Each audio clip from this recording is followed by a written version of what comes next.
So তোমরা সবাই জানো 10 তারিখ বুধবার আমি গেছিলাম পাড়িয়া দেখতে নন্দনে, ঠিক আছে? তো বইটা একদম অসাধারণ ছিল। তো ফার্স্টেই আমি নন্দনে যেহেতু অনলাইন টিকিট কেটে নিয়েছিলাম, তো চলে গেছিলাম, তখন ওয়েট করছিলাম, তখনও দরজা খোলেনি। তো যখন আমি ঢুকলাম, ইট ওয়াজ মাই ফার্স্ট এক্সপিরিয়েন্স নন্দনে, এটা প্রথমবার আমার দেখা।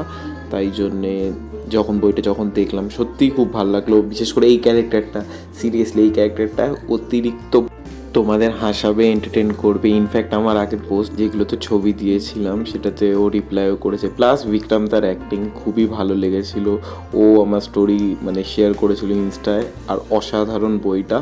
তো ক্লিপ অনুযায়ী আমি তোমাদের বেশি বলতে পারছি না, কারণ অলরেডি এই বইটা আমি অনেকটা লেটে দেখে ফেলেছি। তো তোমাদেরও বলবো পারিয়া বইটা প্লিজ ওয়াচ করতে যেখানে পারো, কারণ এরকম বই দেখা, সত্যি বাংলা মুভি দেখা আমাদের কাছে অনেকটাই দরকার। এত ভালো একটা বই কেন তোমরা দেখবে না? So lastly thank you for watching.